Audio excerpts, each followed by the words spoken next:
전국에 계신 선생님 안녕하세요. 초등임용고시의 가장 확실한 선택 쿠키넷의 한큐비 기본이론 강의에 오신 우리 선생님들을 열렬히 환영합니다. 자, 이 시간에는 기본이론 과학과 강의를 진행해 보도록 할게요.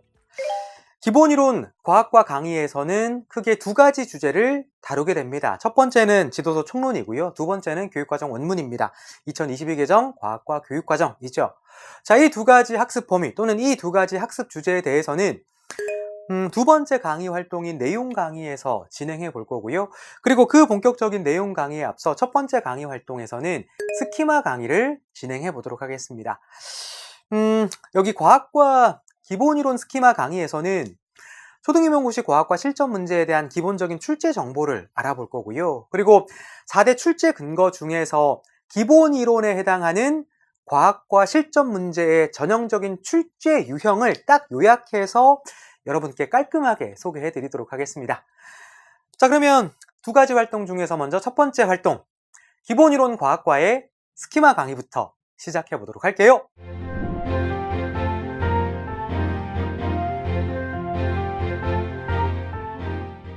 네, 과학과 실전 문제집입니다. 초등임용고시 1차 시험 3교시 교육과정 B의 6번, 7번 이렇게 대문항 두 문제로 출제되고 배점은 9점입니다. 자, 여기 두 문제 중에서 6번 문제를 한번 보시겠어요?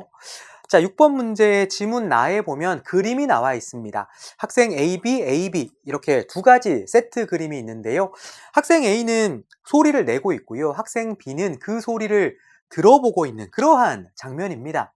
자, 이러한 장면을 연출해 놓은 뒤에 이와 같은 소리의 전달 또는 소리의 성질과 관련된 과학 수업 장면인 거죠. 자, 이러한 장면을 연출해 놓은 뒤에 4대 출제 범위 중에서 주로 지도서 강론 단원의 구체적인 과학 교과 내용을 출제하는 편입니다. 또는 4대 출제 범위 중에서 지도서 총론, 이 지도서 총론과 관련해서 과학 탐구 기능과 관련된 문제가 출제되거나 또는 수업 모형에 대한 문제가 출제된다. 이것이 전형적인 출제 유형이에요. 그리고 최근에 한 2년 정도는 예외적으로 교육과정 원문에서 출제되는 경향도 보이고 있습니다. 그래서 우리는 명확한 학습 관점을 세워서 이 교육과정 원문 공부도 해야겠습니다.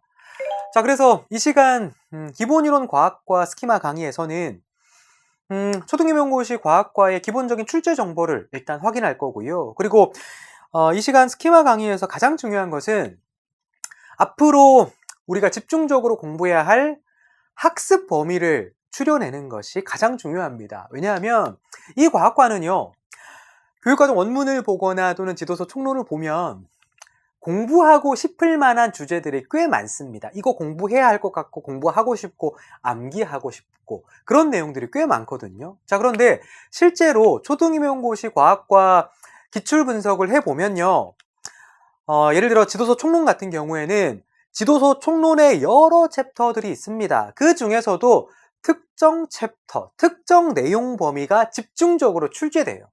자, 그러면 그 외의 범위는 어떻게 해야 할까요? 그 외의 범위에서는 아무리 이 내용이 그럴듯하고 좋은 내용이고 교육학적으로도 의미가 있을 것 같고 매력적인 내용이고 공부하고 싶고 암기하고 싶더라도 암기하면 안 되겠죠.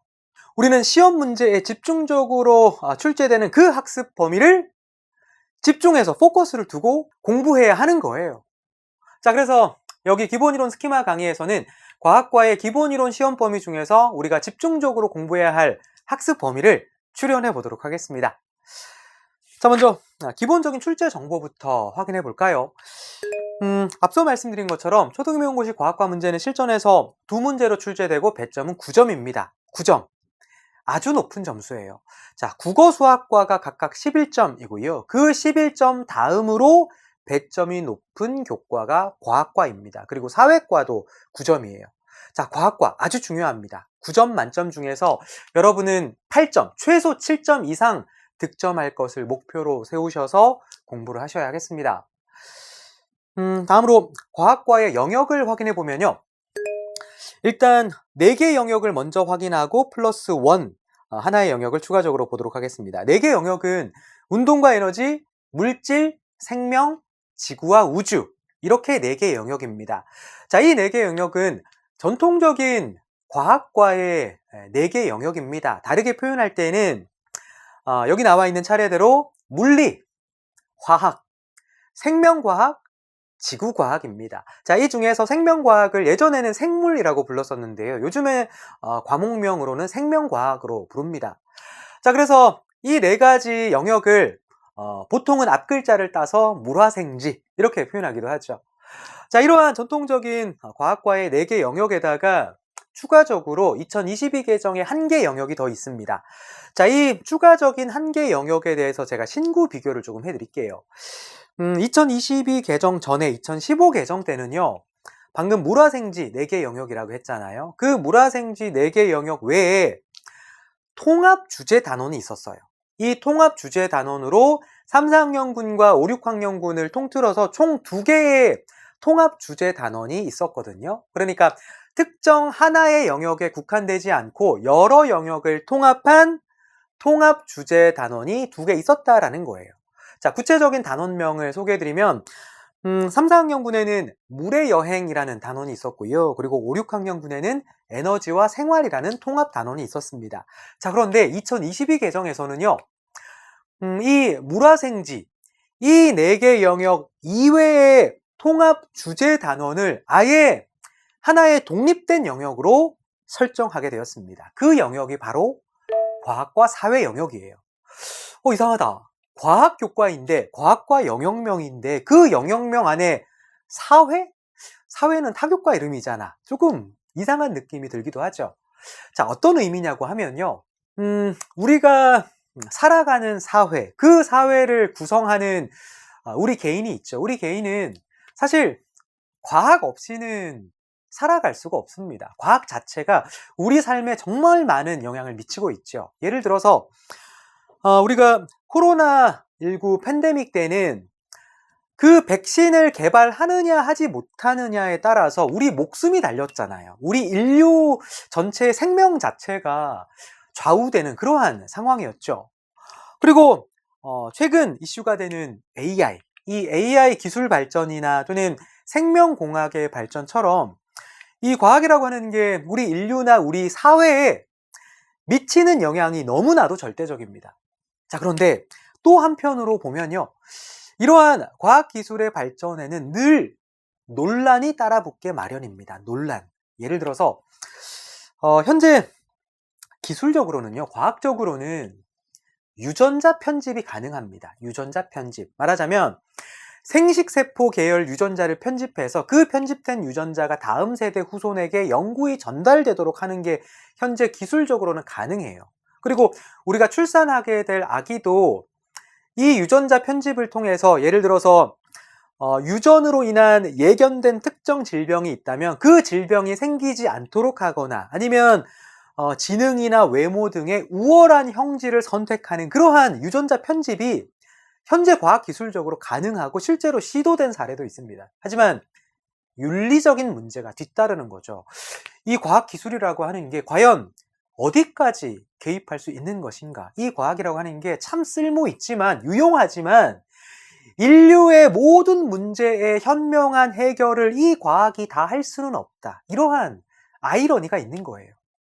자, 그래서 방금 예로 든 유전자 편집 기술과 관련해서는 우리 인간 생명의 가치에 대한 문제나 또는 법적 문제, 제도적 문제가 뒤따르는 거죠. 자, 그래서 현재는 방금 말씀드린 그 유전자 편집에 대한 임상 적용은 대부분은 법으로 금지되어 있습니다. 그리고 또 예시가 AI 기술입니다. 이 AI 발전 속도가 너무 빠르다 보니까 이걸 규제해야 하는 거 아닌가?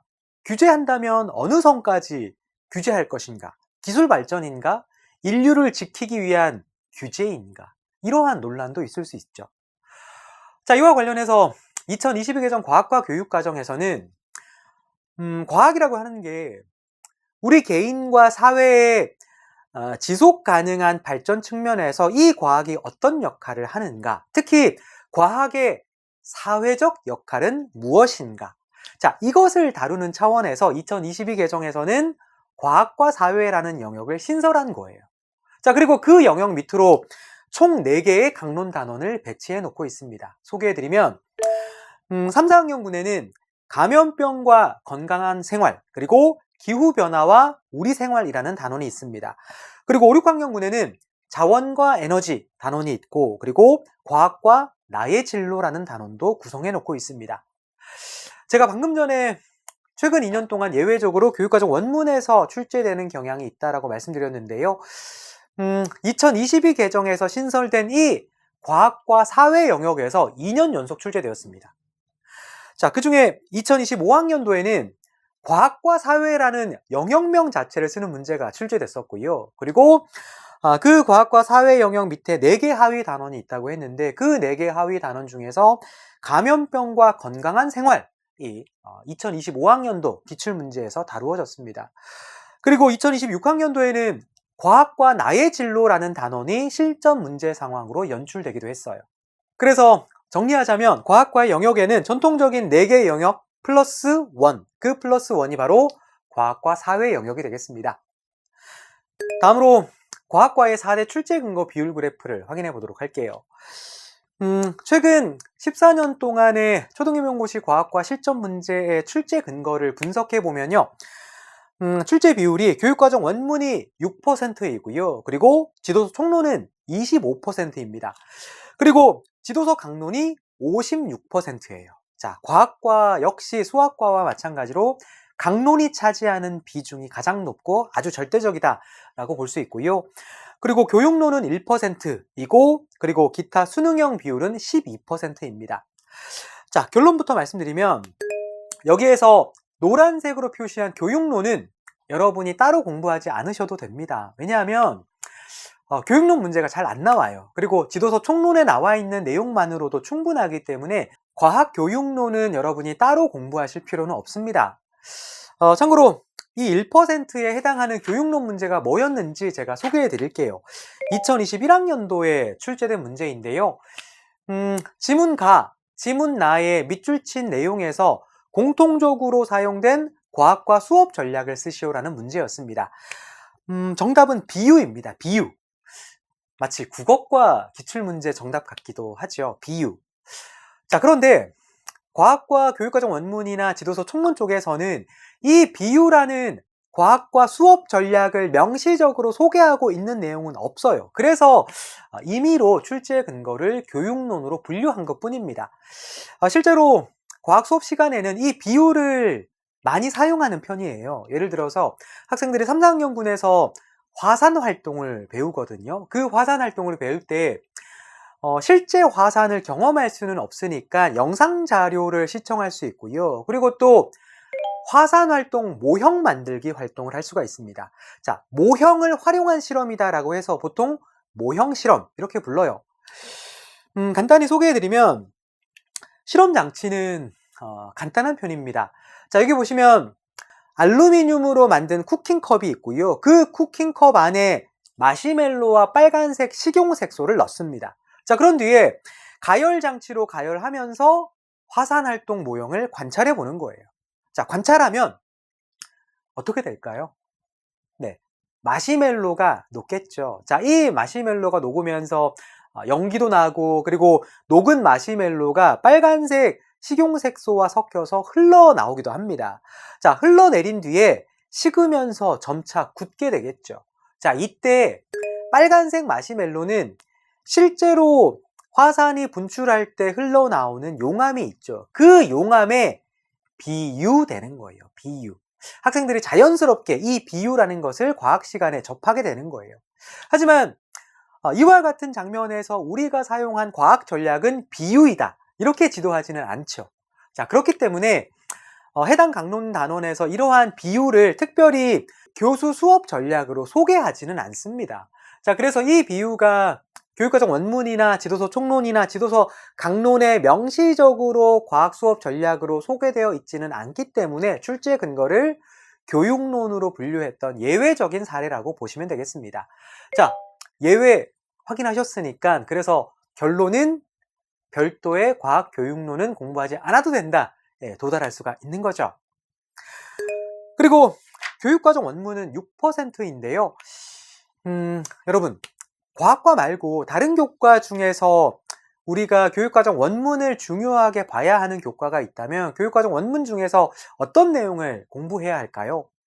네, 교육과정 원문을 구성하는 챕터명을 떠올려 보시면 될 것 같은데요. 어떤 내용을 공부해야 할까요? 자, 우리가 현재 진행 중인 수학과가 있죠. 그 수학과로 예를 들어보면 수학과는 교육과정 원문을 아주 중요하게 봐야 하죠. 자, 뭘 봐야 하나요? 네, 성취 기준 키워드를 봐야 합니다. 그리고 성취 기준 하위에 있는 디테일들이 있는데 그 디테일들은 강론 마중물 성격으로 공부하시라 라고 학습 관점을 소개해 드렸었죠. 그리고 수학과 외에도 나중에 강의를 하겠지만 예를 들어서 미술과나 음악과 같은 경우에는 내용체계표에 있는 내용 요소를 직접적으로 실전 문제에서 물어봐요. 그렇기 때문에 그 내용 요소를 암기해야 하거든요. 그리고 또 체육과 같은 경우에는 뒤에 교학평 챕터를 정말 열심히 공부하고 암기해야 합니다. 그리고 추가적으로 체육과를 비롯한 다른 교과들도 설계 개요 챕터나 또는 성격 및 목표 챕터에서 제시하는 교과 역량이 있다면 교과 역량을 공부하기도 하죠. 자, 그러면 과학과 얘기를 해볼까요? 자, 과학과 교육과정 원문 공부는 어떻게 해야 할까요? 자, 그 내용은 우리가 기출분석 타겟팅표를 보면서 이어서 이야기해 보도록 해요. 최근 14년 중에서 교육과정 원문에서 3번 출제되었습니다. 바로 2016학년도, 2025학년도, 2026학년도 이렇게 3번입니다.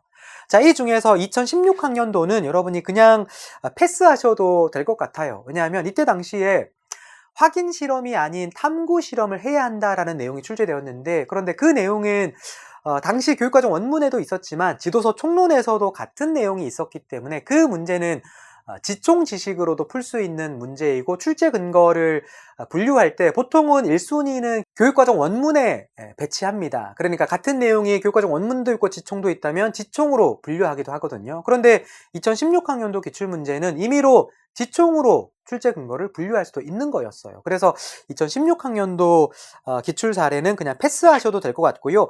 나머지 사례를 집중적으로 봐야 하는데요. 2025학년도와 2026학년도 기출문제에 주목하면서 학습 방향을 설정해 볼 필요가 있을 것 같습니다. 자, 먼저 2025학년도 문제부터 보면요. 저도 이때 시험 보러 들어갔는데요. 자, 그때 당시에 고사장 분위기가요. 시험 보고 나오면 쉬는 시간에 막 이야기 하잖아요. 그때 당시 분위기가 완전 의외라는 반응이었습니다. 왜냐하면 초등임용고시 과학과는 그때까지 교육과정 원문에서 나온 적이 거의 없기 때문에 교육과정 원문 공부를 아예 안 한단 말이에요. 시험 직전에요. 자, 그런데 그 예상을 뒤집고 교육과정 원문에서 문제가 출제됐다라는 거죠. 자, 그런데 그 문제에 대한 답을 어느 정도는 쓸 수 있는 문제였습니다. 자, 여기 표를 보시면 2025학년도가 3칸인데요. 한 칸에 1점씩 3점이에요. 자, 이 중에서 첫 번째 칸은 과학과 사회라는 2022 개정에서 신설된 영역명 자체를 쓰는 문제였어요. 그래서 지금 보면 아주 단순한 문제인 거죠. 그래서 이 문제는 특별히 우리가 교육과정 원문을 분석해서 공부하고 암기하고 있다가 어렵게 풀어낼 수 있는 그러한 성격이 아니다라는 거죠. 다음으로 두 번째, 세 번째가 조금 문제적인 문제입니다. 자, 그러니까 감염병과 건강한 생활 단원에서 지도하는 내용과 그 다음에 지도하지 말아야 할 내용이 교육과정 원문의 성취기준 하위에 있는 성취기준 해설에 나와 있었거든요. 자, 그 내용을 저도 강의를 했었고 쿠키네 교재 밑줄 표시도 되어 있었어요. 하지만 거기에서 출제될 줄 아무도 몰랐어요. 저도 몰랐어요. 참고로 감염병과 건강한 생활 단원에서 다루는 감염 과정이 5가지 사례로 한정되어 있어요. 그 5가지가 뭐냐고 하면 접촉 감염, 비말 감염, 공기 감염, 수인 감염, 타액 감염 이렇게 5가지입니다. 이 5가지 중에서 2가지를 쓰는 문제가 두 번째 칸 문제입니다. 자, 당시 정답률이 약 20% 정도 돼요. 그리고 세 번째 칸 문제로 이 단원에서 다루지 않는 내용을 쓰시오라는 문제였어요. 자, 다루지 않는 내용은 감염병의 특성과 면역 반응, 이건 안 다룹니다. 이건 중학교에서 배우기 때문에 초등 수준에서는 감염병의 특성과 면역 반응을 다루지 않거든요. 자, 이 답을 쓴 경우가 거의 없습니다. 우리 쿠키넷 가채점 정답률을 산출해 보니까 2.69% 정도 돼요. 거의 모든 사람이 다 틀렸다라는 뜻이에요. 문제 잘못 낸 거죠. 자, 이런 문제는 그냥 마음 편하게 틀리셔도 되는 문제라고 볼 수도 있습니다. 자, 그리고 다음 해 2026학년도 문제를 보시면, 자, 이때에도 2년 연속으로 과학과 사회 영역이 다루어졌습니다. 이때에도 의외였어요. 자, 전통적인 물화생지 4개 영역에서 2문제 모두 출제될 걸로 저도 예상했거든요. 2년 연속 과학과 사회 영역에서 다뤄지겠나 싶었어요. 자, 그런데 2026학년도 문제도 과학과 사회 영역에서 출제되었습니다. 하지만 어느 정도 비벼 쓸 수 있는 문제이기는 했어요. 자, 이 중에서 먼저 첫 번째 칸의 과학적 소양을 보시면, 이 과학적 소양은 과학과 사회 영역이라는 그 영역에 한정된 내용이 아니고요. 과학과의 목표 키워드이기도 합니다. 과학적 소양. 그리고 이 과학적 소양이라는 키워드가 교육과정 원문 챕터로 말하자면 설계 개요에도 나오고, 그리고 그 설계 개요에 그림이 나와 있잖아요. 그 그림에도 과학적 소양이 나와 있고, 그리고 성격 파트에도 나오고, 목표 파트에도 과학적 소양이 반복적으로 언급돼요. 그리고 두 번째 칸도 과학과 사회 영역이 아니라 물질 영역 관련입니다. 물질 영역에서 물질의 연소와 관련된 내용 요소 2가지를 쓰는 문제인데요. 자, 그런데 이 문제가 제가 단언컨대 이때 당시 고사장에서 과학과 내용 요소를 정확하게 암기하고 있다가 정확하게 답을 쓴 경우는 거의 없을 겁니다. 대부분은 이거 뭐야? 이 해당 강론은 내가 열심히 강론 공부했는데 근데 내용 요소를 쓰라고? 모르겠다. 해당 강론 단원의 키워드가 뭐지? 이렇게 접근해서 2가지 키워드를 추려서 썼는데 정답 처리된 경우가 대부분이라고 예상합니다. 자, 정답률은 약 18% 정도 됩니다. 그리고 세 번째, 네 번째 칸은 과학과 사회 영역과 관련된 문제인데요. 단원은 과학과 나의 진로 단원이고요. 그 단원의 성취기준 고려사항에서 출제된 문제입니다. 자, 그런데 이 2 문제도 문제풀이 능력을 발휘해서 충분히 비벼 쓸 수도 있어요. 자, 이 중에서 세 번째 칸은 과학의 유용성이라는 과학 태도를 쓰는 문제인데요. 자, 그런데 과학 유용성이라고 하는 것은 지도서 총론에서도 나오는 중요한 내용이고, 그리고 제가 작년 강의에서도 지도서 총론의 과학 태도와 2022개정 과학과 교육과정에서 제시하고 있는 과학 태도를 매칭해서 강의해 드렸거든요. 그 중에 하나가 유용성이에요. 자, 그래서 그와 같이 접근해서 정답을 쓰셔도 충분합니다. 성취기준 하위에 있는 디테일을 모르셔도 정답을 쓸 수 있는 문제예요.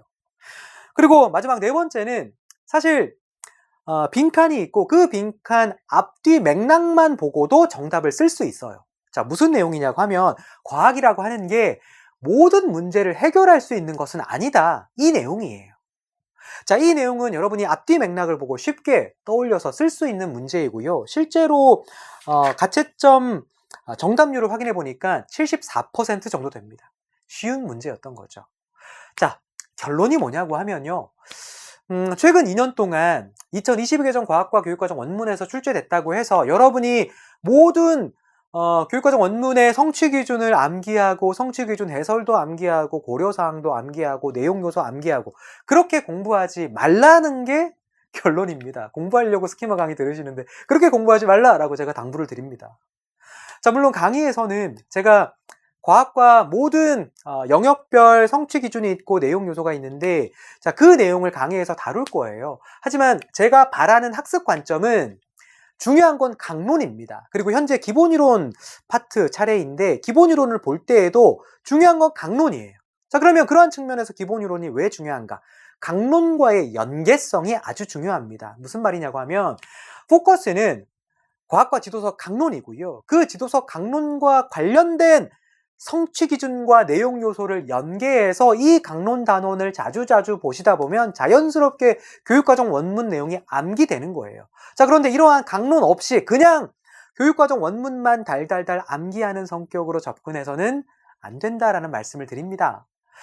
자, 그래서 ABC 통합 강의 시즌의 ABC 과학 강의에서는 교육과정 원문을 어떻게 강의할 거냐고 하면요. 참고로 한큐비 기본이론 과학과 강의 주제는 2가지이죠. 파트 1은 지도서 총론이고요. 파트 2는 2022개정 과학과 교육과정입니다. 자, 이 중에서 2022개정 과학과 교육과정 원문은 지도서 총론과 연계해서 설계 개요 챕터를 비롯한 전반적인 내용 강의를 할 거예요. 그리고 성취 기준과 내용 요소에 대한 디테일한 강의는 안 할 겁니다. 자, 그 성취 기준과 내용 요소는 강론 강의에서 과학 강론 교재와 함께 볼 거예요. 자, 왜냐하면 초등임용고시 전 교과 중에서 특히 과학과는요, 교육과정 원문에 성취 기준 박스가 있죠. 그 성취 기준 박스 하나가 하나의 강론 단원과 딱 매칭됩니다. 자, 이런 교과가 몇 개가 있어요. 과학과도 그렇고 사회과도 그렇고 실과도 그렇습니다. 자, 그런데 다른 교과는 그렇지 않아요. 수학과 공부하고 계신데 수학과 같은 경우는 성취기준 박스가 있고 그 안에 여러 성취기준, 10개 이상의 성취기준이 있기도 하잖아요. 그 중에서 발췌되어서 특정 수학과 강론 단원이 설정되기도 합니다. 그리고 국어과 같은 경우에는 성취기준이 영역별로 있잖아요.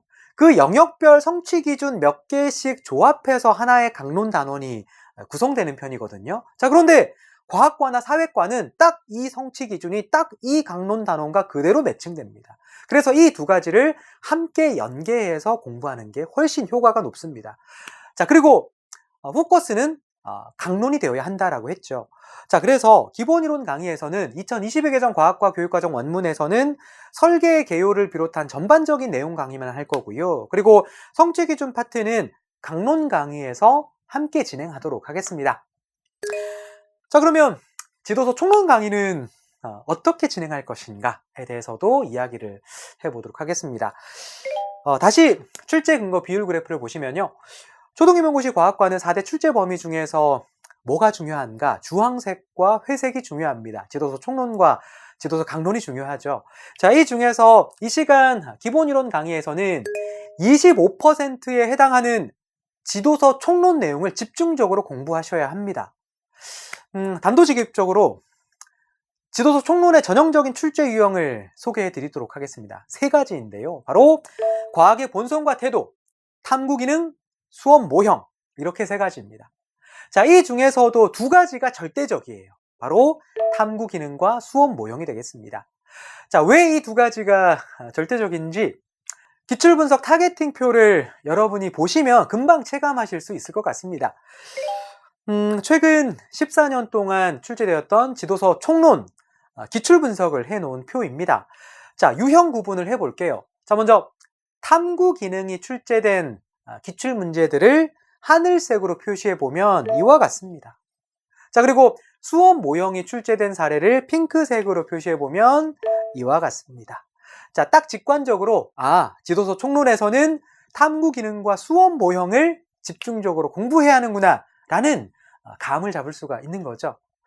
자, 이렇게 탐구 기능과 수업 모형이 2가지 절대적인 출제 유형이고요. 그리고 추가적으로 한 가지는 노란색으로 표시해서 과학의 본성과 태도가 되겠습니다. 참고로 지도서 총론에서는 과학의 본성과 과학적 태도가 하나로 묶여서 과학의 본성과 태도라는 제목으로 챕터 구성이 되어 있습니다. 자, 2가지가 있는 거죠. 자, 둘 중에서 먼저 과학의 본성과 관련해서는 3번 출제되었습니다. 바로 2013학년도, 2021학년도, 2026학년도예요.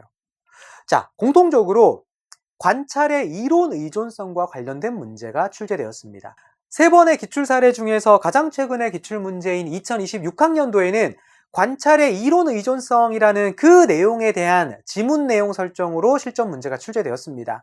그리고 2021학년도에는 관찰의 이론 의존성, 이것을 직접적으로 정답으로 쓰는 문제가 출제됐었고요. 그리고 2013학년도에는 관찰의 이론 의존성에 따라서 두 학생의 관찰 결과가 다른 이유를 쓰시오. 이런 문제가 출제되었습니다. 그리고 과학의 본성과 태도 중에서 과학적 태도와 관련해서는 2018학년도에 정직성을 정답으로 쓰는 문제가 2018학년도에 출제되었습니다. 그리고 여기 지도서 총론표에는 없고 교육과정 원문으로 분류되기는 했지만 2026학년도에는 과학 유용성, 자, 이 유용성이라는 과학 태도를 묻는 문제가 출제되기도 했습니다. 그리고 또 추가적으로 과학의 본성과 태도 챕터에 보면 귀납, 연역, 귀추에 대한 내용도 나오는데요. 여기 첫 번째 칸에 귀납, 연역을 정답으로 쓰는 문제가 출제되었습니다. 자, 그런데 사실 이 문제는 우리가 가진 교과 상식이나 또는 앞서 우리가 살펴봤던 수학과 지도서 총론 지식으로도 얼마든지 정답을 쓸 수 있는 문제였습니다. 귀납 연역. 그리고 나머지 색깔 표시하지 않은 기출 사례들은 예를 들어 실험이나 또는 실험 안전과 관련된 과거의 기출 사례들입니다. 자, 그런데 그러한 실험이나 실험 안전과 관련해서는 초등학교고시 과학과 문제에서 이론적으로만 출제되거나 또는 연역적인 성격으로 문제가 출제되지 않습니다. 구체적인 실험 활동이 있고 그 구체적인 실험 활동에서의 실험 사례를 바탕으로 출제될 거예요. 그렇기 때문에 그 실험이나 실험 안전과 관련해서는 지도서 강론에서 구체적으로 다루어지는 과학과 실험과 실험 안전과 관련된 내용이 출제될 거라고 보시면 됩니다. 그래서 여기 표에서 특별히 지도서 총론 유형으로 표시하지는 않았습니다. 자, 정리하자면 기본이론 과학과 강의에서는 지도서 총론을 집중적으로 공부해야 합니다. 그 전형적인 출제 유형은 탐구 기능과 수업 모형, 그리고 과학의 본성과 태도이다. 이렇게 정리할 수가 있겠죠. 자, 그래서 지도서 총론 교재를 보면 총 7개의 챕터가 있는데요.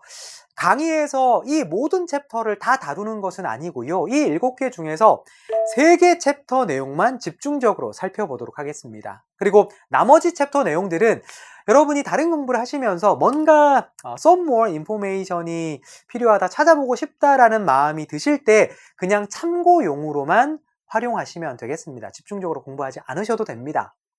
오늘부터 시작하는 한큐비 기본이론 과학과 강의에서는 이 지도서 총론 강의를 첫 번째 순서로 할 거고요. 그리고 두 번째 순서는 6% 출제 비율에 해당하는 교육과정 원문입니다. 교육과정 원문의 강의 진행 방식은 앞서도 말씀드렸지만 우리가 수학과처럼 내용 체계표의 내용 요소를 나선형 교육과정 방식으로 분석해서 공부하는 성격이 아닙니다. 그리고 성취기준 키워드나 성취기준 파트 내용을 이해하고 분석해서 암기하는 그런 성격도 아닙니다. 여기 과학과 교육과정 원문 강의에서는 두 가지 차원에서 2022 개정 과학과 교육과정을 살펴보도록 하겠습니다. 그 중에 첫 번째는 우리가 지도서 총론을 먼저 공부하고 메인으로 공부한 뒤에 그 지도서 총론에서 중요하게 다루어지는 내용이 교육과정 원문과 어떻게 연계되는가 라는 측면에서 교육과정 원문을 살펴볼 겁니다. 쉽게 말하면 교육과정 원문의 내용체계표 차원의 과정 기능이 있는데 그 과정 기능을 어떻게 지도서 총론의 탐구 기능과 연계해서 공부할 것인가, 그리고 과학적 태도가 있죠. 그 과학적 태도와 관련해서 교육과정 원문에는 지식이해 과정 기능 가치 태도 범주 중에서 가치 태도 범주가 있단 말이에요. 자, 그러면 그 가치 태도 범주와 지도서 총론의 과학적 태도와는 어떻게 연계해서 살펴볼 것인가, 이러한 관점에서 교육과정 원문 내용을 살펴보도록 하겠습니다. 자, 그런데 이 내용 또한 지도서 총론에 자세하게 실려 있는 게 있어요. 그래서 기본적으로는 그 지총 내용을 여러분이 먼저 공부하시고요. 그 내용을 확인하는 차원에서 교육과정 원문도 살펴볼 수 있을 것 같습니다. 그리고 학습 관점 두 번째는 강론 마중물 성격입니다. 수학과랑 비슷하죠. 자, 일단 과학과는 앞서 말씀드린 것처럼 성취기준 박스가 강론 단원과 하나씩 그대로 매칭됩니다. 자, 성취기준에 성취기준 그룹이라는 게 있어요. 자, 과학과는 이 성취기준 그룹별로 강론 단원이 구성되어 있습니다. 자, 교육과정 원문에 구성된 이 성취기준 그룹이 지도서 강론으로 어떻게 구성되는가? 자, 이와 관련해서 2022 개정 과학과 교육과정의 특징은 무엇인가? 자, 여기에 대한 내용도 강의에서 다루어 보도록 하겠습니다. 자, 그래서 방금 소개해드린 이 두 가지 측면의 학습 관점을 가지고 2022 개정 과학과 교육과정을 살펴볼 거고요. 그리고 바로 이어서 강론 강의로 넘어갈 겁니다. 기본이론 교육과정 원문 파트와 강론 파트를 연계해서 바로 공부한다라는 측면인 거죠.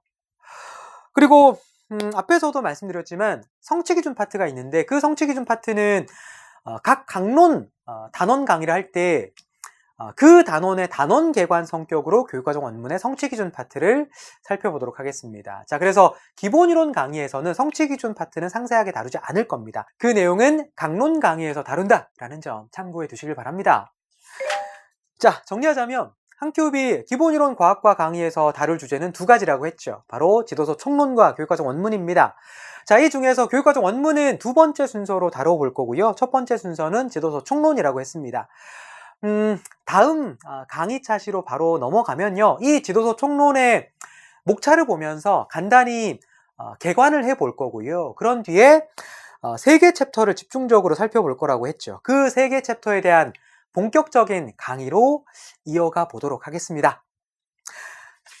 자, 여기까지 기본이론 과학과의 스키마 강의였고요. 자, 그러면 바로 이어서 2가지 기본이론 과학과 내용 범위 중에서 첫 번째 순서로 지도서 총론 강의부터 시작해 보도록 할게요.